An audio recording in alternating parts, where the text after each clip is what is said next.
Oh yeah, what's funky, baby? It's Matt Newman, and today we're going to be talking about winner-take-all societies. That's a little book I picked up off my bookshelf here.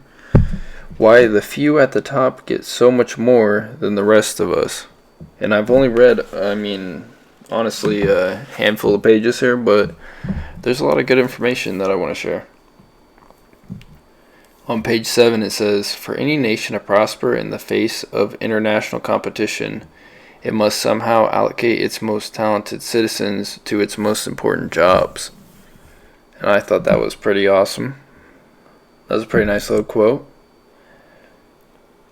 But the important thing with this book is it kind of tells you some things about business and with dating in general.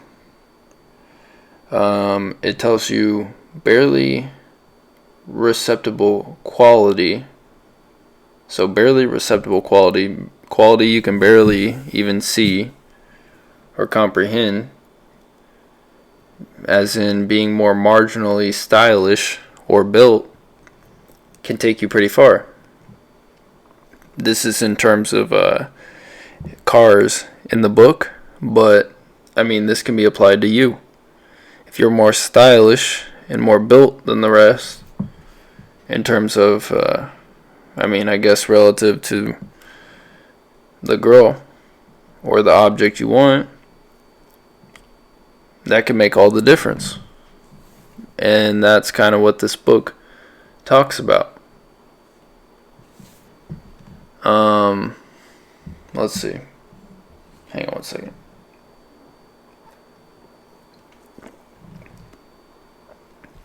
Now it talks about a couple other interesting topics in the first few pages. It talks about talent and will being, or effort basically, or will to effort being very important. And I thought that was interesting with Nietzsche and things like that. It also stated that basically in layman's terms, relativity can be everything. So like, as in, you're the best on the block, you're the best in the city, you're the best in the state, you're the best in so-and-so, and you kind of compete on a local level, being a big fish in a small pond. And it said relativity can be everything. You can base your life on that and have a good one. But if you are grandiose and you kind of have like these grand ambitions, you can aspire for more than that. It also talks about reward by relative performance, as in your performance relative to your competition.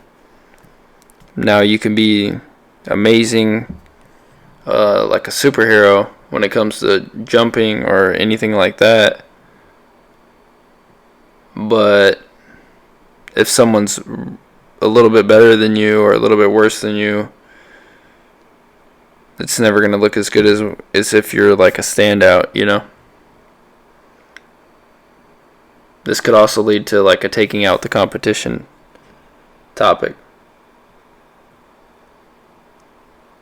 So maybe if it were dating or something like that, and you wanted to take out your competition legally, morally, ethically, you could figure out a way to do that. And that could even lead you back to being more stylish or built or barely receptible quality. This could even be something that's, subconscious.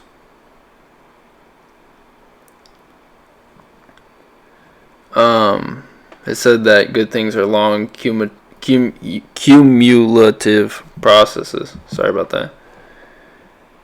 It also said to copy greatness, which is kind of common sense. All of this is common sense, and common sense is, the best advice you can get, right?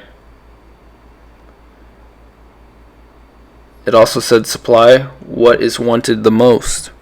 Now, all of this, it didn't exactly say it as I'm saying it, but I'm picking this out and kind of transcribing it this way. It said, supply, what is wanted the most? Or what is the most wanted?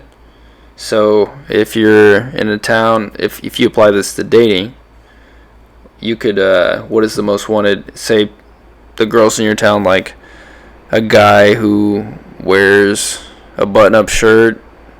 Country, if you're in a country town, they like country stuff. If you're in a hip-hop town, they like hip-hop stuff. If you're in a rich town, they like suit and tie. I mean, it's all relative, you know? Supply, what is the most wanted? Look around. Also comes back to copy greatness, which is relative. Alright. What is being used? So what is actually being used? Not what is, like, what is the most realistic, you could say.